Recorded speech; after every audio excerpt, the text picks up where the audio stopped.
Hello. जय Hind everyone. कैसे हैं आप सब? आशा करता हूँ स्वस्थ होंगे, मस्त होंगे। और आज हमारी जो पीवाई की सीरीज़ है उसकी क्लास नंबर 11 है ये। पीवाई की सीरीज़ के इस क्रम में आपको चीज़ें समझ में आ रही होंगी, आप इन्जॉय कर रहे होंगे चीज़ों को। चलिए टाइम वेस्ट किए बिना हम बढ़ते हैं आज के अपने पहले क्वेश्चन की तरफ। आज का जो हमारा पहला क्वेश्चन है वो है, निम्नलिखित में से कौन सी रबी फसल नहीं होती? Which of the following is not a Ravi crop? जो रावी की जो क्रॉप है वो इनमें से कौन सी नहीं होती? तो देखो, जो हमारी क्रॉप्स होती हैं वो तीन तरह की होती हैं। कौन कौन सी होती हैं? वो होती है खरीफ, रबी और जायद। ठीक है, पूरा इनके बारे में पूरी डिटेल, कब बुवाई होती है इनकी, कब इनकी कटाई होती है, कौन कौन सी जो फसल है वो इनके अंतर्गत आती हैं, सारी मैंने आपको इस वीडियो में बतानी है। चलिए ये देखिए, ये हैं क्रॉप्स के तीन प्रकार। पहली है हमारी खरीफ की फसल। कौन सी है? खरीफ की फसल। दूसरी है रबी की फसल और तीसरी है जायद की फसल, जो जैसा मैंने आपको बताया। अब बात आती है कि जो खरीफ की फसल है उसकी बुवाई कब होती है। ठीक है, तो जो इसकी जो बुवाई होती है वो जून और जुलाई में होती है, और इन्हीं को हम मानसून की फसलें, मानसून की शुरुआत में होती है, और इन्हीं को हम क्या कहते हैं? इन्हीं को हम कहते हैं मानसून की फसल। क्या बोलते हैं इनको? मानसून की फसल। ठीक है। दूसरी चीज़, जब ये बुवाई होगी तो इनकी जो कटाई होगी वो कब होगी? तो इनकी जो कटाई होती है वो होती है सितंबर से अक्टूबर तक। अच्छा, कोई भी जो फसल होती है उसका जो टाइम पीरियड जो रहता है वो 3.5 से 4.5 महीने के अप्रॉक्स रहता है। ठीक है। अच्छा, जो मानसून की फसल हैं तो उन्हें क्या, अत्यधिक वर्षा की आवश्यकता होगी, गर्म और आर्द्र जलवायु की आवश्यकता होगी। अब इसमें जो फसल हैं वो कौन कौन सी? देखो, जो हमारा धान है वो मानसून के बिना हो ही नहीं सकता, उसको बहुत ज़्यादा पानी की नीड होती है। ठीक है। मक्का, ज्वार, बाजरा, हमारा कपास, सोयाबीन, मूंगफली और जूट, ये सब कैसी हैं? ये सब हमारी खरीफ की फसलें हैं। तो इनको बोया कब जाता है? इनको जून और जुलाई में बोया जाता है, और जो काटा जाता है वो इन्हें सितंबर से अक्टूबर के बीच में काटा जाता है। अगली जो फसल है वो है राबी की फसल। ठीक है। जब ये खरीफ की फसल कट जाती है उसके बाद जो फसल आती है वो आती है राबी की फसल, और इसको जो बोया जाता है वो अक्टूबर से नवंबर के बीच में बोया जाता है, और इनको जो काटा जाता है वो मार्च से अप्रैल के बीच में काटा जाता है। अच्छा, इस टाइम पे क्या चल रही होती है? इस टाइम पे हमारी सर्दियाँ चल रही होती हैं, इस टाइम पे ठंड चल रही होती है। तो इनको क्या ज़रूरत होती है? इनको ज़रूरत होती है ठंडी और शुष्क जलवायु की। कम वर्षा इनको चलती है, पानी भी कम ही लगता है मानसून की फसलों के अपेक्षा। ठीक है। इनमें जो हमारी प्रमुख फसलें हैं वो हैं गेहूँ, जौ, चना, सरसों, मटर और मसूर। ये सब हमारी काय की फसलें हैं? रबी की जो क्रॉप्स हैं ये वो हैं। ठीक है। अब बात आती है जायद की। तो जायद जो फसलें होती है, जो जायद वाली फसल होती है ये बहुत कम टाइम पीरियड के लिए होती है। इनका जो बुवाई होती है वो होती है मार्च से अप्रैल के बीच में, और इनकी जो कटाई होती है वो होती है जून और जुलाई में। आप देख रहे होंगे तो दूसरे कंपैरिजन में इनकी जो टाइम पीरियड है वो कम है। अच्छा, इन्हें गर्म और शुष्क मौसम की आवश्यकता होती है, सिंचाई की आवश्यकता इन्हें होती है, सिंचाई की आवश्यकता तो होती है, लेकिन इनको मौसम भी गर्म ही चाहिए होता है। ठीक है। इनकी जो प्रमुख फसलें हैं, तरबूज, खरबूज, खीरा, ककड़ी, लौकी, है ना, मूंग, ये सब कैसी हैं? ये सब हमारी जायद की फसलें हैं। ठीक है। एग्जाम पॉइंट ऑफ व्यू से आपके इंपॉर्टेंट चीज़ें हैं। चलो, पहला जो हमारा क्वेश्चन है वो है, निम्नलिखित में से कौन सी रबी की फसल नहीं है? तो जो गेहूँ है ये किसकी फसल है? ये रबी की है। चना रबी की है। सरसों, ये मस्टर्ड, ये काय की? ये भी रबी की है। तो धान काय की है? धान है हमारी खरीफ की। किसकी? खरीफ की। चलो आगे बढ़ते हैं। अगला है, खरीफ फसलों की बुवाई कब की जाती है? तो इसकी बुवाई कब की जाती है? शीत ऋतु में नहीं, शीत ऋतु में हमारी कौन सी होती है? ये होती है रबी की फसल। ठीक है। अच्छा, मानसून में, हाँ, वर्षा ऋतु में ये होती है हमारी खरीफ। चलो, समर सीजन ग्रीष्म ऋतु और ये वसंत ऋतु। समर सीजन ग्रीष्म ऋतु में आप वो बोल सकते हैं जायद वाली फसलें, इनको किया जाता है। चलो आगे बढ़ते हैं। अगला क्वेश्चन है, protection of the children from the hazardous employment till the age of 14 years is provided under. 14 वर्ष से जो कम उम्र के जो बच्चे हैं उनको खतरनाक रोजगार से संरक्षण किन अनुच्छेद में दिया जाता है? तो देखो, मैंने आपको जो अनुच्छेद है, अनुच्छेद 12 से 22 तक पूरे करा दिए। 12, 13, 14 से 18 और 19 से 22 ये पूरे करा दिए। आज हम जो करेंगे वो करेंगे 23 और 24। राइट अगेंस्ट एक्सप्लोरेशन, शोषण के विरुद्ध अधिकार। किसके? शोषण के विरुद्ध अधिकार, विरुद्ध अधिकार। तो देखो, इनमें से अगर तुम चीज़ें चेक करो तो 21 से तो वैसे भी नहीं होगा, और 25 भी नहीं होगा। तो आर्टिकल कौन से बचता है? आर्टिकल नंबर 23 और 24, इन दोनों में से कोई एक ऑप्शन सही होगा। तो हमें एग्जाम के पॉइंट ऑफ व्यू से ये भी देखना है कि हमें ऑप्शंस को एलिमिनेट करना आना चाहिए कि कौन से सही हो सकते हैं और कौन से गलत हो सकते हैं। अगर आपको एग्जैक्ट नहीं भी पता है तब भी आप दो ऑप्शन एलिमिनेट कर देंगे। चलो मैं इनको बताता हूँ क्या होता है। तो हमारा जो 23 और 24 है वो है शोषण के विरुद्ध अधिकार, राइट अगेंस्ट एक्सप्लोइटेशन। अच्छा, आर्टिकल नंबर जो 23 है वो क्या कहता है? आर्टिकल नंबर 23 कहता है कि मानव तस्करी, बलात्श्रम का निषेध ये करता है। मतलब आप ह्यूमन ट्रैफिकिंग नहीं करेंगे। ठीक है। बेकार या बिना वेतन के जबरन काम करना प्रतिबंधित है। मतलब जो बंधुआ मजदूरी होती है, कौन सी? बंधुआ। बंधुआ जो मजदूरी होती है उसको भी प्रोहिबिटेड किया गया है, उसको भी इसमें उसके भी विरुद्ध ये अधिकार है। किसी भी प्रकार का बलात् श्रम मतलब फोर्स्ड लेबर, मतलब आप किसी को बंधुआ मजदूरी नहीं करा सकते, जबरन किसी से काम नहीं करा सकते, बिना पैसे दिए उससे काम नहीं करा सकते। फोर्स्ड लेबर, आप फोर्स्ड जो लेबर है नहीं करा सकते, ठीक है। जो मानव तस्करी है ना, वो नहीं कर सकते, ठीक है। ट्रैफिकिंग नहीं कर सकते आप, ऑर्गन्स की ट्रैफिकिंग नहीं कर सकते। जो मानव जो तस्करी होती है, जैसे किसी की किडनी निकाल दी, किसी की और ऑर्गन्स निकाल दिए, है ना, उनकी जो तस्करी इंसान करते हैं। जैसे हमें आर्टिकल नंबर 19 में क्या है, हमें ऑक्यूपेशन प्रोफेशन करने का अधिकार है ना। हमें ऑक्यूपेशन या जो हमारा प्रोफेशन है वो करने का अधिकार है, मतलब कोई भी व्यवसाय कर सकते हैं। लेकिन जो व्यवसाय है, जो हमारा व्यवसाय है, व्यवसाय ऐसा नहीं होना चाहिए कि वो ह्यूमन ट्रैफिकिंग हम उसमें कर रहे हैं, तो वो व्यवसाय नहीं माना जाएगा, वो आर्टिकल नंबर 23 का निषेध होगा। समझ रहे हो? तो आर्टिकल नंबर 23 के अंदर वो कानूनी अपराध बन जाता है। तो आर्टिकल 23 में क्या करना है हमें, मानव तस्करी और बलात् श्रम से निषेध। यहाँ पे देखो बलात् श्रम से निषेध बताया गया है, ठीक है। अगला जो है आर्टिकल नंबर 24, ये है बाल श्रम से निषेध। मतलब जो 14 साल से कम उम्र के बच्चे हैं उन्हें हजार्डस प्लेस पे आप काम नहीं करा सकते, जैसे कारखाने हैं, खान है ना, और अन्य खतरनाक जो कार्य होते हैं उनमें आप इन्हें ऑक्यूपेशन नहीं दे सकते। फिर आपने देखा होगा कि भैया जो बच्चे हैं, जो 14 साल से जो कम के बच्चे हैं, वो दुकानों पे, जो परचून की हमारी दुकानें होती हैं, गारमेंट्स की जो दुकानें होती हैं, वहाँ तो काम करते हैं, तो वो हजार्डस प्लेस नहीं है ना, वो हजार्डस प्लेस नहीं है। जैसे फैक्ट्री है, फैक्ट्री में पटाखे बनते हैं, तो वो हजार्डस प्लेस है, वहाँ काम नहीं कर सकते। कोयला की खदान में बच्चों से काम हम नहीं करवा सकते। तो ये है। तो आर्टिकल नंबर 23 कहता है मानव तस्करी और बलात् श्रम से निषेध, और आर्टिकल 24 कहता है बाल श्रम का निषेध। मतलब जो बच्चे हैं उनसे हम बाल श्रम नहीं करा सकते। तो इसका जो आर्टिकल नंबर कौन सा हो जाएगा, इसका आर्टिकल नंबर 24। 23 क्या कहता है, मानव तस्करी और बलात् श्रम। बलात् श्रम मतलब लोअर लेबर फोर्स। चलो आगे बढ़ते हैं। अगला क्वेश्चन है, who is known is the father of biology. Biology के जो फादर हैं वो किसको माना गया है? तो बायोलॉजी के जो फादर हैं वो हम अरस्तु को मानते हैं। किसको मानते हैं? अरस्तु को मानते हैं। अच्छा, इसमें कुछ और ऑप्शंस भी दिए गए हैं, जैसे चार्ल्स डार्विन है। चार्ल्स डार्विन को क्या माना जाता है? तो इनको विकासवाद का पिता माना जाता है। किसका? विकासवाद, है ना। विकासवाद मतलब फादर ऑफ एवोल्यूशन, एवोल्यूशन इनको माना जाता है। गैगर मेंडल, ये कौन है? तो गैगर जो मेंडल है उनको जेनेटिक्स का फादर माना जाता है। किसका? जेनेटिक्स का, अनुवांशिकी, ठीक है। हिप्पोक्रेट्स, ये कौन है? ये मेडिसिन के फादर इनको माना जाता है, मेडिसिन, है ना, चिकित्सा। और ये इसका करेक्ट आंसर है। चलो आगे बढ़ते हैं। अगला जो हमारा क्वेश्चन है, हाँ एक चीज़ और, जैसे मैं जो आपको यहाँ बता रहा था खरीफ के फसलों के बारे में या फसलों के प्रकार के बारे में, यहाँ पे एक चीज़ और होती है कि हमारे बुवाई के कितने तरीके होते हैं। जो आप बुवाई करते हैं खेत में उसके कितने तरीके होते हैं। तो जो इसके हमारे कुछ 4 से 5 इसके मेथड होते हैं, वो कौन कौन से होते हैं? जैसे पहला है हाथ से छिड़काव। कौन सा? हाथ से छिड़काव, जिसको हम बोलते हैं ब्रॉडकास्टिंग मेथड। क्या बोलते हैं? Broadcasting method. दूसरा है हमारा सील ड्रिल। कौन सा? सील ड्रिल मेथड, ठीक है। अगला है हमारा ड्रिवलिंग मेथड। कौन सा? ड्रिवलिंग। एक हमारा होता है रोपाई विधि। क्या बोलते हैं उसको? रोपाई विधि, है ना। एक हमारा होता है जीरो टिलेज। जीरो टिलेज ये क्या है? जुताई के बिना। इसमें क्या होता है? जुताई किए बिना आप बुवाई कर देते हैं, जुताई के बिना बुवाई होती है। अच्छा, इसमें जो सबसे पुरानी जो विधि है वो कौन सी? वो है हाथ से छिड़काव, सबसे पुरानी। सबसे पुरानी जो विधि है वो हाथ से छिड़काव है। इसमें वैज्ञानिक जो विधि है वो कौन सी है? वो है seal drill method.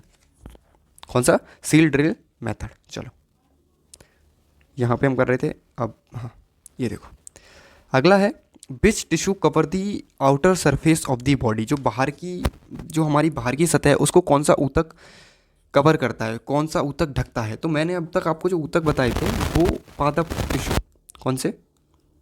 Plant tissue के बारे में पढ़ाया था। प्लांट टिश्यू जो हमारे पादप ऊतक हैं, पादप ऊतक, इनके बारे में बताया था। आज हम पढ़ेंगे एनिमल्स टिश्यू के बारे में, एनिमल टिश्यू, ठीक है। और फिर हमारा टिश्यू का जो टॉपिक है वो ख़त्म हो जाएगा हमेशा के लिए। चलो मैंने यहाँ पे स्लाइड्स लगा रखी हैं, देखो।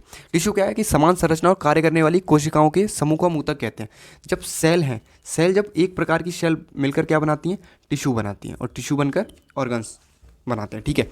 चलो, तो टिश्यू का जो प्रकार है, यहाँ पे ऊतक के प्रकार आप लिख लो, ऊतक के प्रकार। और ये कौन से ऊतक के प्रकार हैं? ये हमारे जंतु ऊतक के प्रकार। कौन से? जंतु ऊतक के प्रकार, है ना।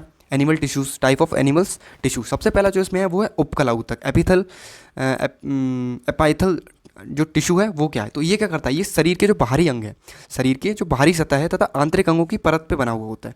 जो उपकला जो ऊतक है वो कहाँ होता है? शरीर की बाहरी जो सतह है और आंतरिक अंगों की जो परत होती है वहाँ पर ये होता है। और इसका काम क्या है? इसका काम है बॉडी को सुरक्षा प्रदान करना। Cover the body surface and the lines internal organ mainly perform protection. ठीक है। अच्छा, ये कितने प्रकार का होता है? तो ये होता है सिंपल स्क्वेमस एपिथेलियम टिश्यू, सरल सेल की उपकला। ठीक है। अब इसका काम क्या होता है? इसका जो काम है वो क्या होता है? तो सिंपल जो स्क्वेमस एपिथेलियम टिश्यू है, इसका हमारा जो काम होता है वो होता है जो हमारी रक्त वाहिनियाँ होती हैं। कौन सी? रक्त वाहिनियाँ। जो रक्त वाहिनियाँ होती हैं वहाँ होता है। हमारे जो फेफड़े होते हैं, है ना, फेफड़ों की जो वायुथैलियाँ होती है वहाँ ये होता है। कहाँ होता है? वहाँ होता है। और जो हमारी पेट की जो झिल्ली होती है, पेट की झिल्ली, ये वहाँ पर मौजूद होता है। बस आपसे यही क्वेश्चन पूछा जाता है, ये कहाँ मौजूद होता है। अच्छा, अगला है क्यूबाइडल। क्यूबाइडल एपिथेलियल टिश्यू, इसका काम क्या है? देखो, एक तो ये क्यूबाइडल आकार का होता है, दूसरा ये कहाँ कहाँ पाया जाता है? तो ये जो लार ग्रंथि है हमारी, है ना, लार ग्रंथि में आपको मिलेगा। ये हमारे जो श्वेत ग्रंथि है वहाँ आपको मिल जाता है ना। थायराइड ग्रंथि जो हमारी है ना, थायराइड जो ग्रंथि है वहाँ ये आपको मिल जाता है। कौन सा? क्यूबाइडल। ठीक है। अच्छा, अगला है कॉलमनर। तो जो कॉलमनर है वो कहाँ आपको मिलेगा? तो जो अगर हम बात करते हैं कॉलमनर टिश्यू की, तो कॉलमनर टिश्यू जो हमारा आंत होती है, हमारी आंत है, हमारा आमाशय होता है। कौन सा? आमाशय। वहाँ आपको मौजूद मिल जाता है। और ये सब किसके प्रकार है? ये सब प्रकार है उपकला ऊतक के, एपिथेलियल जो टिश्यू होता है उसके प्रकार होते हैं। ठीक है। जो हमारे पित्ताशय होता है, पित्ताशय, पित्ताशय के अंदर भी कौन सा टिश्यू होता है? ये हमारा होता है कॉलमनर। कौन सा होता है? कॉलमनर। अब हम बात करते हैं कौन सा है? सिलिया युक्त उपकला, है ना, सिलिटिएट एपिथेलियल टिश्यू। इसका काम क्या होता है? तो ये सबसे पहले तो जो रहता है वो होता कहाँ है? दूसरा हमारा होता है ग्रंथियल उपकला टिश्यू। तो इनके बारे में मैं आपको अभी चीज़ें बताता हूँ। ठीक है। तब तक हम बात करते हैं कनेक्टिव टिश्यू की। किसकी हम बात करते हैं? कनेक्टिव टिश्यू की। तो जो हमारा कनेक्टिव टिश्यू है वो क्या करता है? शरीर के जो हमारे विभिन्न भाग होते हैं, शरीर के जो हमारे विभिन्न भाग होते हैं उनको जोड़ता है। और सबसे अधिक पाया जाने वाला ऊतक है जो संयोजी ऊतक है, कनेक्टिव टिश्यू है, ये सबसे ज़्यादा पाया जाता है। और इसके जो सबसे अधिक जो टिश्यू है वो कौन कौन से होते हैं? तो देखो, एरियोरल टिश्यू इसका होता है, बशा मतलब एपीपोज, एडिपोज जो होता है ना, tender, ligament, cartilage, bone, blood, ये सब किसके प्रकार हैं? ये सब प्रकार हैं हमारे संयोजी कनेक्टिव टिश्यू के। किसके प्रकार हैं? कनेक्टिव टिश्यू के। ठीक है। चलो, अब हम बात करते हैं एक एक करके इन सारी टिश्यू की, एक एक करके इन सारे हम टिश्यूज़ की बात करते हैं। ठीक है। पहला हमारा जो टिश्यू है वो है एरियोरल ऊतक। एरियोरल ऊतक, इसका काम क्या होता है? ये कहाँ पाया कहाँ जाता है? ये पाया जाता है त्वचा के नीचे। कहाँ? त्वचा के नीचे ये आपको मिल जाएगा। दूसरा है एडिपोज। अगला अगर हम बात करें एडिपोज, तो ये एडिपोज जो है, एडिपोज कहाँ पाया जाएगा? एडिपोज जो पाया जाता है वो त्वचा के नीचे पाया जाता है, त्वचा के नीचे। और जो एरियोरल जो टिश्यू है उसका काम क्या होता है? आपसे ये पूछा जाता है जो एरियोरल टिश्यू है इसका काम क्या होता है? ये है कौन सा टिश्यू? तो ये कनेक्टिव टिश्यू है। और इसका जो काम है वो है सहारा प्रदान करना। क्या? सहारा प्रदान करना। दूसरा, ये थोड़ा ढीला टिश्यू हमारा होता है, ढीला टिश्यू होता है ना। जैसे सुरक्षा और गद्दी प्रदान करना। जैसे आप स्किन आप देख रहे होंगे, थोड़ा गुदगुदा जो लगता है, वहाँ हमारे एरियोरल टिश्यू ही पाए जाते हैं। दूसरा है हमारा एडिपोज। तो एडिपोज जो है त्वचा के नीचे पाया जाता है। ये क्या करता है? अच्छा, एक चीज़ और, त्वचा के नीचे तो पाया जाता है। जिन लोगों में चर्बी अधिक होती है उनमें जो एडिपोज की जो मात्रा है वो भी क्या होती है? वो भी अधिक होती है, क्योंकि वसा अधिक होगी तो उनमें चर्बी जो है वो अधिक होगी। अगला है टेंडन। इनका काम क्या है? टेंडन जो टिश्यू है इसका काम क्या है? तो हमारा जो टेंडन टिश्यू है मांसपेशियों को हड्डियों से जोड़ता है। क्या करता है ये? जो हमारी मांसपेशियां हैं, मांसपेशियों को हड्डी से जोड़ना। अच्छा, लिगामेंट, इसका काम क्या है? तो जो हमारा लिगामेंट जो टिश्यू होता है उसका जो काम होता है वो है हड्डी को हड्डी से जोड़ना। किसको? हड्डी को हड्डी से, हड्डी को हड्डी से जोड़ना। दूसरा है हमारा कार्टिलेज। कार्टिलेज का काम क्या होता है? तो जो कार्टिलेज जो हमारा टिश्यू बचता है, कार्टिलेज जो टिश्यू बचता है उसका काम क्या होता है? तो अगर मैं बात करूँ कार्टिलेज की, तो कार्टिलेज का जो आपको काम मिलेगा वो भी मिलेगा सहारा प्रदान करना। क्या? सहारा प्रदान करना। और ये पाया कहाँ जाएगा, तो ये जो कार्टिलेज टिश्यू है वो हमारे जो कान की हड्डी है, कहाँ, कान की हड्डी, कान की हड्डी है आपकी, ठीक है। और जो नाक की नोक होती है, नाक की नोक आप टच करके देखिए, वहाँ आपको मिलेगा कौन सा, कार्टिलेज टिश्यू। बात करते हैं हम वोन की, तो वोन क्या है, तो देखो वोन जो है, हड्डियाँ, हड्डियाँ हमारी क्या होती हैं, हड्डियाँ होती हैं, जैसे आपने हड्डियाँ जो हमारे ऊपर से नीचे तक हड्डियाँ, वो क्या एक ढांचा है, तो इसका जो काम है वो ढांचा प्रोवाइड कराना है, मतलब ये एक ढांचा है किसका, हड्डियों का। और ढांचा कैसा है, जाल रूपी, ढांचे का जाल होता है, ठीक है। दूसरा क्या है, ये क्या करते हैं, इस शरीर को आकार प्रदान करते हैं, शरीर को आकार, शरीर को आकार प्रदान करना। अभी हमारा बचता है ब्लड, तो मैं आपको ब्लड के बारे में बताता हूँ चीज़ें। ब्लड, ब्लड मतलब रक्त। अच्छा, रक्त जो हमारा है वो कैसा है, वो संयोजी ऊतक है, कनेक्टिव टिश्यू है, संयोजी ऊतक है ना, कनेक्टिव टिश्यू है। दूसरा अगर हम बात करें तो रक्त बना किस किन चीज़ों से होता है, तो देखो जो रक्त है हमारा, उसमें जो द्रव्य है, द्रव्य 55% होता है, और जो हमारा इसमें ठोस है वो कितना होता है, ठोस होता है 45%। ये क्वेश्चन आपसे नहीं पूछा जाता, लेकिन इसमें जो मैं आप पढ़ाने वाला हूँ वो चीज़ें पूछी जाती हैं। देखो ठोस के पार्ट कौन कौन से होते हैं, जो हमारा ठोस है उसके पार्ट्स कौन कौन से होते हैं, तो इसके जो पार्ट्स होते हैं वो होते हैं आरसीबी, सॉरी आरबीसी, मैं आरसीबी कह रहा हूँ, आरबीसी, डब्ल्यूबीसी, डब्ल्यूबीसी, और जो आप प्लेट्स सुनते हैं, कौन सा, प्लेट्स, प्लेट्स जो हमारी होती हैं वो भी किसका पार्ट होती है, वो ठोस का पार्ट होती है। अब बात आती है द्रव की, तो द्रव में कौन कौन सी चीज़ होती है, तो द्रव में पूरा पाया जाता है प्लाज्मा। क्या पाया जाता है, प्लाज्मा। जो द्रव है, द्रव वाला जो पार्ट है, इसमें क्या पाया जाता है, प्लाज्मा पाया जाता है। और प्लाज्मा में ही प्रोटीन पाया जाता है, क्या पाया जाता है, प्रोटीन पाया जाता है, ठीक है। चलो, अच्छा, अब जो मैं आपको बता रहा था सिकायुक्त और ग्रंथीय लोककला, ये भी किसके पार्ट हो जाते हैं, तो ये भी जो पार्ट होते हैं वो क्यूबाइडिकल जो टिश्यू हमारा होता है, जो मैंने आपको घनाकार टिश्यू है उनकी तरह ही इनका काम होता है, मतलब उन्हीं के आप पार्ट्स इसको बोल सकते हैं, ठीक है। तो इनका जो सिलिका है, सिलिका क्या है, एक जैसे गति, गति जैसे बलगम है आपकी, है ना, धूल के जो कण हैं या अंडाणु जैसे पदार्थ जो होते हैं हमारे शरीर के अंगों में एक निश्चित दिशा में आगे की ओर धकेले जाते हैं। इनका जो काम क्या है, सिलिका जो हमारा सिलिया जो टिश्यू है, इसका काम क्या है, सिलिया एक समान गति से बलगम, जो हमारी जैसे धूल के कण आप बोल सकते हैं, अंडाणु जैसे शरीर के जो अंगों को एक निश्चित दिशा में आगे बढ़ाना इनका काम होता है, जो सिलिया टिश्यू होता है, ठीक है। चलो, अभी हम बढ़ते हैं आगे। आगे हम बात करते हैं पेशीय टिश्यू की। तो पेशीय टिश्यू हमारे कितने, ये भी 3 प्रकार के होते हैं, कंकालीय इनको रेखीय बोलते हैं, चिकनी या अरेखीय बोलते हैं, और तीसरा जो होता है वो हमारा कार्डिक मसल, कार्डिक मसल मतलब हृदय, हृदय वाले होते हैं। तो पेशीय में जो हमारा कंकाल होता है वो क्या होता है, शरीर का जो कंकाल होता है, इसके बारे में आपको चीज़ें मिलती हैं, कंकाल के बारे में, ठीक है। जो रेखीय हमारा पेशी होती है, जो रेखीय टिश्यू जो हमारे होते हैं, उनमें क्या मिलेगा आपको, कंकाल के बारे में मिलेगा। दूसरा, ये इनकी जो प्रकृति होती है वो कैसी होती है, तेज होती है, तेज होते हैं, और ये इन पे आपकी ऐच्छिक मतलब अपनी इच्छा से आप काम कर सकते हैं। दूसरा हम बात करते हैं चिकनी पेशी, इनके बारे में क्या है, तो ये क्या होते हैं, ये जो हमारे जैसे आंत है, गर्भाशय है, यहाँ पाए जाते हैं एक तो। दूसरा, इन पे हमारा कंट्रोल नहीं होता, ये कैसे होते हैं, अनैच्छिक होते हैं। और ये जब अनैच्छिक होंगे तो ये कैसे होते हैं, स्लो होते हैं, मतलब धीमे होते हैं।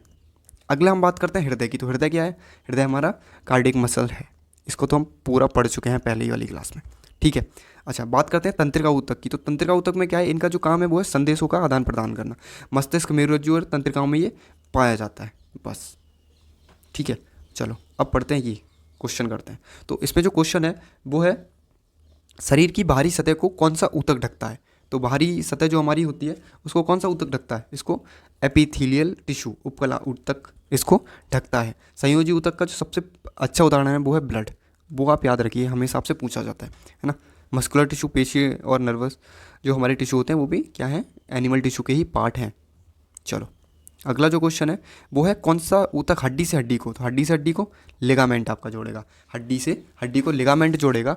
दूसरा, मांसपेशियों को हड्डी से कौन जोड़ेगा, वो जोड़ेगा आपका कंडरा, है ना, मांसपेशियों को हड्डी से।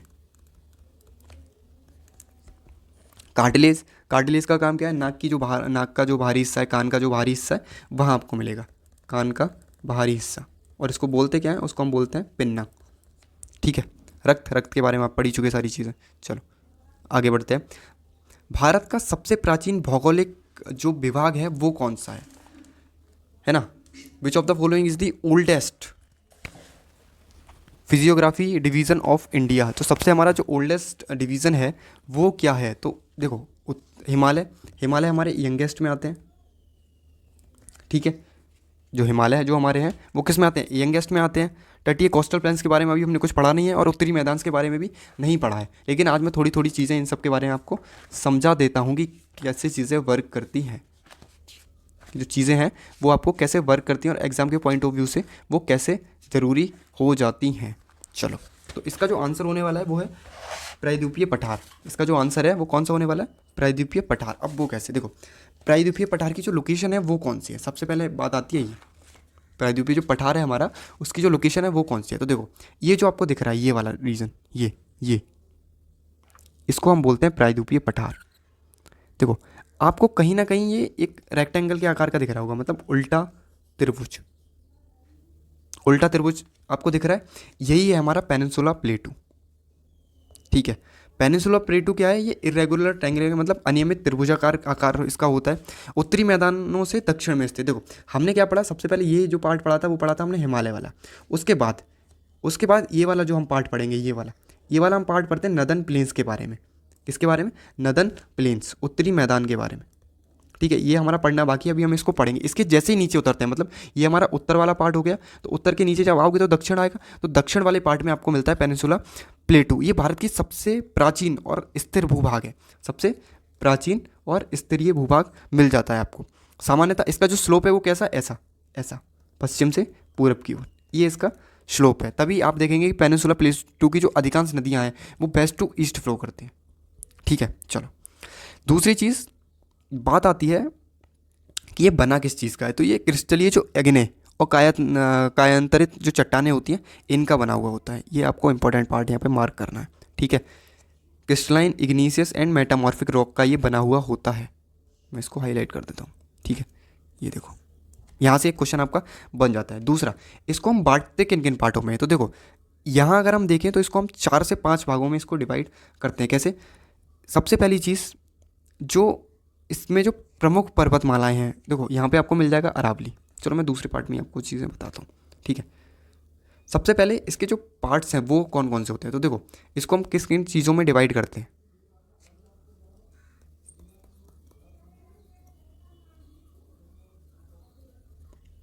ये देखो, अगर मैं इसको डिवाइड करूँगा तो यहाँ पे देखो एक नर्मदा रिवर बहती है। कौन सी रिवर बहती है? नर्मदा। यहाँ पे नर्मदा रिवर बहती है, तो नर्मदा रिवर के जो नीचे वाला जो पार्ट हो जाता है ये वाला, इसको हम बोलते हैं दक्कन प्लेटू। क्या? दक्कन प्लेटू। यहाँ पे ये जो होता है वो होता है सेंट्रल हाईलैंड वाला पार्ट। कौन सा? Central highland. और यहाँ पे जो ये वाला जो पार्ट बचता है इसको हम बोलते हैं नॉर्थ ईस्ट वाला पार्ट, ठीक है। तो हमने इनको 3 चीज़ों में डिवाइड करा। दक्कन का पठार क्या है? नर्मदा नदी के दक्षिण का, ठीक है।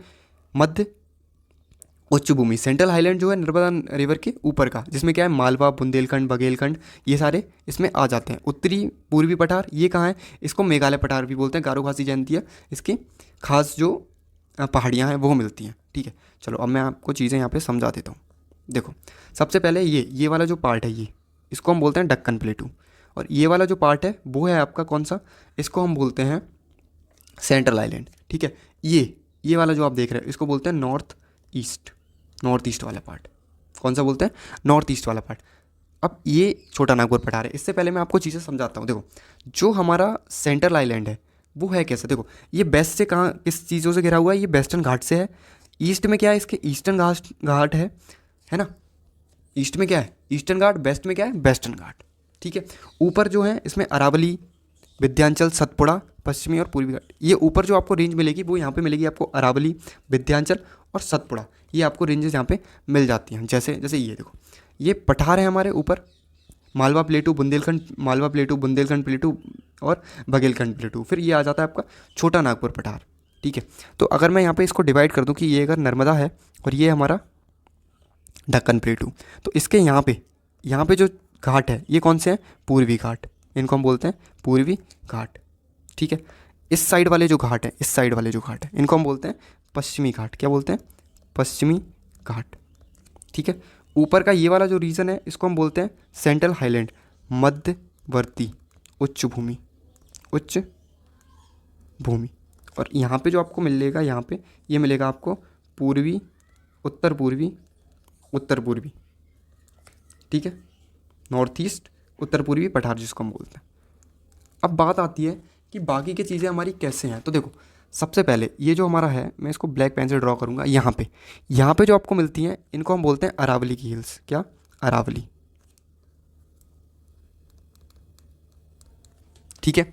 अच्छा, अरावली जो पर्वतमाला है, अरावली पर्वतमाला की जो हाईएस्ट पीक है, यहाँ पे जो सबसे ऊंची जो चोटी है उसका नाम क्या है? तो उसका नाम है गुरु शिखर। क्या नाम है? गुरु शिखर। ये भी आपको पता होना चाहिए। अरावली के जैसे ही आप ईस्ट में देखेंगे तो यहाँ पे, यहाँ मतलब थोड़ा सा ये नीचे होगा, यहाँ पे ये है हमारी विंध्यांचल रेंज, विंध्यांचल रेंज, ठीक है। और इसकी जो हाईएस्ट पीक है वो कौन सी है? तो इसकी जो हाईएस्ट पीक है वो है सद्भावना। कौन सी? सद्भावना। अच्छा, इसके नीचे ये जो है वो है सतपुड़ा रेंज। कौन सी है? सतपुड़ा रेंज। और इसकी जो हाईएस्ट पीक है वो कौन सी है? तो इसकी जो हाईएस्ट पीक है वो है धूपगढ़। कौन सी? धूपगढ़। ये इसकी हाईएस्ट पीक हो जाती है, ठीक है। अच्छा, अब बात हम अगर हाईएस्ट पीक की कर ही रहे हैं तो जो हमारा वेस्टर्न घाट है, वेस्टर्न घाट की जो हाईएस्ट पीक है वो कौन सी है? तो वेस्टर्न घाट की जो हाईएस्ट जो पीक है उसको हम बोलते हैं अनाई मुड़ी। कौन सी? अनाई मुड़ी, ठीक है। और ये साउथ इंडिया की हाईएस्ट पीक है। कौन सी? दक्षिण भारत की, दक्षिण भारत की सबसे ऊंची चोटी है, सबसे ऊंची, ठीक है। यहाँ पे आपको, यहाँ पे नीचे की साइड अगर मैं बात करूँ यहाँ पे, तो यहाँ पे मिलती है नीलगिरी। कौन सी? नीलगिरी। तो नीलगिरी की जो हाईएस्ट पीक है वो कौन सी है? तो यहाँ पे जो नीलगिरी की जो हाईएस्ट पीक हो जाती है वो हो जाती है धूता बेटा। कौन सी? धूता बेटा, धूता बेटा, ठीक है। अगर हम बात करते हैं ईस्टर्न घाट, जो हमारे ईस्टर्न घाट ये हैं, ये आपको ईस्टर्न घाट मिल जाएंगे। तो ईस्टर्न घाट की जो पीक्स हैं वो कौन कौन सी? तो यहाँ पे कई सारी जो पीक्स हैं वो हैं, और इनमें थोड़ा सा चीज़ें रहती है कि ईस्टर्न घाट की जो हाईएस्ट पीक है वो कौन सी है। तो ईस्टर्न घाट की जो हम हाईएस्ट पीक मानते हैं वो मानते हैं जिंदागढ़ को। किसको मानते हैं? जिंदागढ़, जिंदागढ़ को, ठीक है। चलो अब बढ़ते हैं आगे। अब यहाँ पे बात करते हैं ये छोटा नागपुर पठार जो आप यहाँ पे देख रहे होंगे। छोटा नागपुर पठार भी सेंट्रल आइलैंड का ही पार्ट है। इसके बारे में आपको कुछ चीज़ें बताता हूँ। इसको हम बोलते हैं रूहर ऑफ द इंडिया। क्या बोलते हैं? Ruhr of India.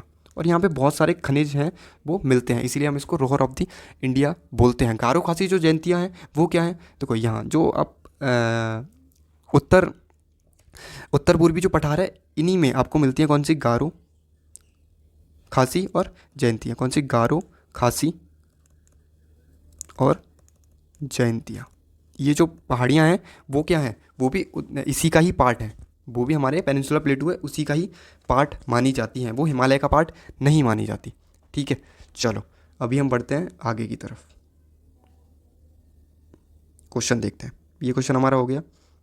अगला जो क्वेश्चन है वो है भारत के निम्नलिखित क्षेत्रों में से किसे खनिज का भंडार माना जाता है? तो ये किसको माना जाता है? छोटा नागपुर पठार को। इसको हम बोलते हैं Ruhr of the India, Ruhr of India. चलो अगला जो क्वेश्चन है वो है प्रायद्वीपीय पठार की सबसे ऊंची चोटी। तो ये कौन सी है? अनाईमोड़ी। और ये प्रायद्वीपीय पठार की नहीं, ये पूरी साउथ इंडिया की, पूरी दक्षिण भारत की, दक्षिण भारत की सबसे ऊंची चोटी है। जो हमारा गुरु शिखर है वो किसकी है? वो अरावली की सबसे ऊंची चोटी है। जो डोडा बेटा है वो किसकी है? ये हमारे नीलगिरी जो पहाड़ है, नीलगिरी इनकी है। महेंद्रगिरी को हम जो हमारे पूर्वी घाट हैं उनकी मान लेते हैं, है ना। महेंद्रगिरी को मान लेते हैं, पूर्वी घाट में ही पड़ती है, लेकिन इसकी जो सबसे ऊंची चोटी है वो हम मानते हैं जिंदागढ़ को। किसको? जिंदागढ़ को। चलो आगे बढ़ते हैं। अगला जो क्वेश्चन है प्लासी का युद्ध कब लड़ा गया था? तो देखो जो प्लासी का युद्ध है वो 1757 में लड़ा गया था। अब जो प्लासी का जो युद्ध है उसके कारण क्या थे लड़ने के? तो देखो प्लासी का जो युद्ध है उसका मेन जो कारण था वो था दस्तक। दस्तक क्या था? ये 1717 में, कब? 1717 में एक पास था। क्या था? 1717 में पास। और ये पास किसने दिया था? तो ये जो पास है वो दिया था फारुख सैयार ने। देखो यहाँ पे मैंने चीज़ें समझाई। देखो 1717 में दस्तक प्रणाली आई थी और इसको फारुख सैयार ने दिया था। दस्तक का मतलब क्या था कि जो ईस्ट इंडिया कंपनी है वो कर मुक्त, मतलब उसको कर नहीं देना और वो क्या करेगी? व्यापार करेगी। एक तो इसका ये कारण था। दूसरा इसका जो कारण है वो ये माना जाता है कि जो फोर्ट विलियम्स है ना, कौन सा, फोर्ट विलियम्स। तो फोर्ट विलियम्स का क्या किया था, अंग्रेज़ों ने इसकी किलाबंदी कर दी थी, किलाबंदी कर दी थी। एक इसका कारण ये था। दूसरा, जो अंग्रेज़ थे उनका जो हमारा बंगाल का उस टाइम का नवाब था उसमें बहुत चीज़ों में इंटरफेयर करना उन्होंने स्टार्ट कर दिया था। तो होता क्या है कि जो हमारे बंगाल के जो उस टाइम के जो नवाब थे, कौन, सिराजुद्दौला। तो सिराजुद्दौला क्या करते हैं, एक ब्लैक होल ट्रेजेडी होती है। ब्लैक होल ट्रेजेडी क्या होती है, ये होती है तुम्हारी फोर्ट विलियम्स में। फोर्ट विलियम्स ये पड़ता कहाँ है, ये कोलकाता में है। इन्होंने क्या किया था, 146 जो अंग्रेज़ थे उनको फोर्ट विलियम्स के एक छोटे से कमरे में बंद कर दिया था। और माना जाता है कि एक बहुत ही छोटा कमरा था, उसमें इन्हें बंद कर दिया था और दम घुटने की वजह से, किससे, दम घुटने की वजह से उनकी मौत हो गई थी। और यही कारण था कि आगे जाके इसने बैटल ऑफ प्लासी का रूप ले लिया। ठीक है, तो बैटल ऑफ जो प्लासी है वो 1757 में लड़ा गया था। और कहाँ लड़ा गया था, प्लासी एक जगह पड़ती है बंगाल में, वहाँ लड़ा गया था। किस किस के बीच, सिराजुद्दौला, कौन, सिराज उद्दौला बंगाल के नवाब, और रॉबर्ट क्लाइव इनके द्वारा लड़ा गया था। ठीक है, दूसरा, जो सिराजुद्दौला की जो टीम में थे, मीर जाफ़र, राय बहादुर, राय दुर्लभ, जगत सेठ और ओमी चंद, इन्होंने क्या कर दिया था, इन्होंने धोखा दे दिया था, धोखा। और धोखा देने की वजह से जो युद्ध था वो एक तरह से आप बोल सकते हैं कि युद्ध होने से पहले ही वो जो रॉबर्ट क्लाइव है वो जीत गया था। और यहीं पे क्या होता है, सिराजुद्दौला की मृत्यु हो जाती है, क्योंकि भाई इसके जो साथी हैं वो जाके क्या करेंगे, तो यहाँ पे रॉबर्ट क्लाइव खड़ा है, यहाँ पे सिराजुद्दौला खड़ा है, इसके पीछे बहुत सारे लोग हैं। क्या हुआ, ये जो लोग हैं वो जाके इसकी टीम में शामिल हो गए। तो अभी तो भाई ये अकेला बचा, और जब ये अकेला बचता है तो सिराजुद्दौला पराजित हो जाता है और इसको मार देता है ना। इसकी मृत्यु हो जाती है, किसकी, सिराजुद्दौला की। और मीर जाफ़र को बंगाल का नवाब बना दिया जाता है। और अंग्रेज़ों की जो बंगाल पर जो पकड़ है वो मजबूत हो जाती है, और भारत शासन का जो नींव है वो यहाँ से पड़ जाती है। प्लासी का जो युद्ध है वो एक निर्णायक इतिहास का एक निर्णायक मोड़ माना जाता है, प्लासी का युद्ध। ठीक है, तो ये कब हुआ था, यहाँ पे 1757 में इसको हुआ था। ठीक है, चलो आगे बढ़ते हैं। अगला क्वेश्चन है, pickle is preserved by keeping in it. अचार को किस प्रकार के बिलियन में सुरक्षित रखा जाता है ना। तो इससे पहले आपको कुछ चीज़ें पता होनी चाहिए। सबसे पहले आपको पता होना चाहिए बिलियन क्या होता है। तो जो बिलियन होता है वो हमारा दो चीज़ों से मिलकर बना होता है। कौन कौन सा, जिसको हम बोलते हैं बिले सॉल्यूट, और बिलाइक सॉल्वेंट। जो पदार्थ घुलता है उसे बिले बोलते हैं, और जो जिस पदार्थ में बिले घुलाया जाता है उसे बिलाइक बोलते हैं। मतलब जैसे जो वाटर है, हमारा वाटर है, तो वाटर को हम क्या बोलते हैं, वाटर को हम बोलते हैं सॉल्वेंट। कौन सा, बिलाइक। मतलब बिलाइक मतलब जिसमें चीज़ें घोली जाती हैं, जैसे वाटर हो गया, जैसे कोल्ड ड्रिंक है ना, कोल्ड ड्रिंक है ऐसे मान लो। तो जो चीज़ लिक्विड फॉर्म में और जिस चीज़ में किसी अन्य चीज़ को डाला जाएगा तो वो क्या है, सॉल्वेंट, मतलब बिलाइक। अच्छा, बिले क्या होता है, बिले आप बोल सकते हो जैसे चीनी है, चीनी, नमक। जैसे अगर हम पानी और चीनी का घोल बनाते हैं, किसका, पानी और चीनी का, तो इसमें जो पानी है वो क्या है, वो है बिलायक, और जो चीनी है वो क्या है, बिले। ठीक है, तो बिलियन के हमारे दो पार्ट हो गए, बिले मतलब सॉल्यूट और सॉल्वेंट। आशा करता हूँ कि चीज़ें आपको समझ में आ गई होंगी। अब बात करते हैं इन्हीं के आधार पर सांद्रता क्या होती है। देखो, जब जो हमारा सॉल्यूट है, सॉल्यूट मतलब जैसे चीनी जिसको हम बिलायक में मिला रहे हैं, अगर उसकी जो मात्रा होती है हम उसे ही सांद्रता कहते हैं। तो देखो, जैसे क्या है कि एक गिलास और एक चम्मच चीनी है, तो उसमें जो चीनी है वो कम है, तो सांद्रता जो है वो कम है, उसको हम क्या बोलते हैं, डेलाइट सॉल्यूशन बोलते हैं। दूसरा है हमारा, दूसरा हमने गिलास लिया जिसमें एक गिलास पानी डाला और 5 चम्मच चीनी डाल दी, मतलब अब जो हमारा सॉल्यूट है वो ज़्यादा हो गया। सॉल्यूट ज़्यादा होने का मतलब क्या है, उसकी सांद्रता ज़्यादा हो गई, जिसको हम कंसंट्रेशन बोलते हैं। अभी इन्हीं के ऊपर हमारे जो सांद्रता के जो प्रकार है वो कौन कौन से हैं। देखो, डाइल्यूट जो मैंने अभी आपको बताया, जब जो चीनी की मात्रा है वो कम होती है, मतलब जो सॉल्यूट है उसकी जो मात्रा कम होती है उसको हम बोलते हैं डिलॉइड, बिले की मात्रा कम होती है। दूसरा है सांद्र कंसंट्रेशन, जब मात्रा अधिक होती है, जैसे जो चीनी है उसकी मात्रा जब तुमने ज़्यादा कर दी तो उसको हम क्या बोलेंगे, उसको बोलेंगे अधिक सांद्रता वाला, सांद्र बिलियन। ठीक है, जैसे नमक, गाढ़ा नमक है ना, जैसे हमने किसी चीज़ में 1 चम्मच नमक डाला तो वो क्या हो जाएगा, हमारा डाइल्यूट हो जाएगा। 1 गिलास पानी में 1 गिलास नमक, तो वो डाइल्यूट हो जाएगा।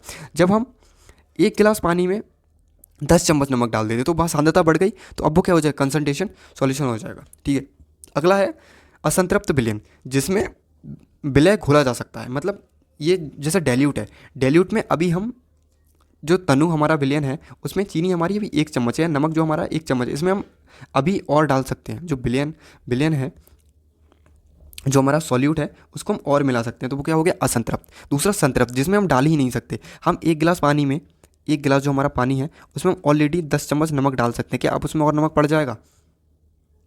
अगर डालेंगे तो उसकी सांद्रता और बढ़ती जाएगी। तो जिस चीज़ में और सॉल्यूट नहीं मिलाया जा सकता, जिस चीज़ में और जो हमारा विलयन, जो हमारा जो विलय है उसको नहीं मिलाया जा सकता, तो वो क्या हो जाता है? संतृप्त विलयन हो जाता है। अति संतृप्त विलयन सामान्य सीमा से अधिक विलय घुल जाता है। एक गिलास पानी में तुमने 10 चम्मच नमक डाल दी और वो घुल गया, तो इसको क्या बोल देंगे? अति संतृप्त विलयन बोल देंगे। अब इसी के आधार पर जो विलयन है वो हमारे 3 प्रकार के होते हैं। 3 प्रकार के कैसे? देखो, पहला जो है वो है हमारा हाइपरटोनिक। क्या है?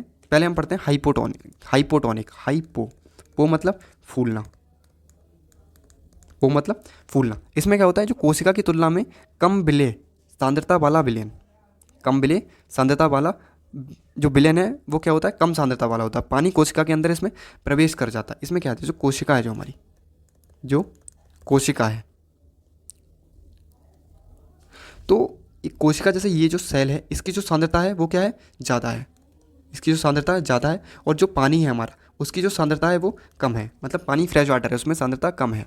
ठीक है, तो जो पानी है वो कम सांद्रता वाली चीज़ों से अधिक जो सांद्रता वाली चीज़ें वहाँ जाएगा। जैसे पानी में केवल 1 चम्मच नमक है। क्या है? 1 चम्मच नमक। लेकिन जो तुमने सेल डाली है उसमें, उसमें क्या है? उसमें ऑलरेडी 2 चम्मच नमक है। तो जो पानी, जो कम सांद्रता वाला पानी है वो अधिक सांद्रता वाले में आगे की तरफ चला जाता है। इसी कारण तुमने चीज़ें देखी होंगी, जो चीज़ें हैं वो फूल जाती हैं। जैसे किशमिश है, किशमिश को अगर तुम भिगो दो, किशमिश को अगर रात तुम फ्रेश वाटर में भिगो दो तो किशमिश क्या है? फूल जाती है। फूल क्यों जाती है? जो किशमिश होती है हमारी, जो हमारी किशमिश होती है उसकी जो सांद्रता होती है वो कैसी होती है? अधिक होती है। जब आप दुकान से लेके आते हो, जब आपको फ्रेश वाटर में डालते हो, जो पानी है उसकी सांद्रता कम होती है। तो जो पानी है, जैसे ये किशमिश मान लो, किशमिश में जो पानी है वो अंदर चला जाएगा। पानी है जो अंदर चला जाएगा, क्योंकि किशमिश की जो सांद्रता है वो पहले से ही अधिक है, लेकिन जो पानी की सांद्रता है वो कम है, तो जो पानी है वो अंदर की तरफ जाएगा। दूसरा होता है हमारा हाइपरटोनिक। हाइपरटोनिक में क्या होता है कि जैसे ये घोल है, ये घोल है हमारा नमक के पानी का। किसका? नमक, नमक का पानी। और नमक के पानी की सांद्रता ऑलरेडी ज़्यादा होगी, हमने इसमें डाल दी किशमिश। क्या डाल दी? किशमिश। कौन सी? फूली हुई किशमिश, जो हमने पानी में भिगोई। फूली हुई किशमिश अगर हम इसमें डालेंगे तो अब जो किशमिश होगी वो क्या हो जाएगी? वो सिकुड़ जाएगी। क्यों? क्योंकि अब जो हमारा सॉल्यूशन है, जो हमारा सॉल्यूट है उसकी सांद्रता कम है। जो सॉल्यूट है हमारी उसकी सांद्रता कम है। यहाँ पे जो सॉल्वेंट है उसकी सांद्रता ज़्यादा है। जो विलायक है, यहाँ पे जो आप देख रहे हैं, जो पानी, पानी जो विलायक है, इसकी जो सांद्रता है वो क्या है? वो सांद्रता कम है।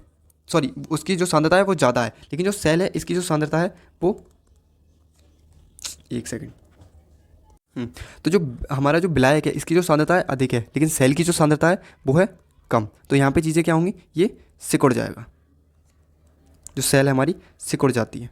ठीक है, दूसरी हम बात करते हैं no less no gain. Isotonic होता है, इनमें जो दोनों की जो सांद्रता होती है, मतलब हमारी जो विलायक और विलेय दोनों की जो सांद्रता होती है वो बराबर होती है। ठीक है, चलो। तो अचार, अचार का क्या होता है? तो अचार जो है हमारा हाइपोटोनिक, सॉरी हाइपरटोनिक है ना। हाइपरटोनिक मतलब क्या होता है? एक तरह से सिकुड़ जाता है। चलो, अगला जो क्वेश्चन है वो देखो। अगला क्वेश्चन है किस विलयन में कोशिका पानी खोने के कारण सिकुड़ जाती है? तो किस में सिकुड़ती है? सिकुड़ती किस में? हाइपर में। हाइपो में क्या होगी? फूल जाएगी। और आइसो में सेम रहेगी। ठीक है, चलो आगे बढ़ते हैं। पीएम सूर्य घर मुफ्त बिजली योजना कब लॉन्च हुई? तो ये लॉन्च हुई थी फरवरी 2024 में। कब लॉन्च हुई थी ये? फरवरी 2024 में लॉन्च हुई थी। अगला जो क्वेश्चन है वो है which of this is a component of the tertiary sector of a economy. जो हमारा इकोनॉमी है, जो हमारे अर्थव्यवस्था है, अर्थव्यवस्था में जो तृतीय, मतलब जो थर्ड सेवा क्षेत्र है वो कौन सा है? तो उसमें देखो 3 तरह के सेवा क्षेत्र होते हैं, मैंने यहाँ पे आपको दर्शाया गया है। पहला है प्राइमरी सेक्टर। प्राइमरी सेक्टर में वो चीज़ें आती हैं जो हम सीधे नेचर से प्राप्त करते हैं। किससे? सीधे नेचर से, सीधे प्रकृति से प्राप्त करते हैं।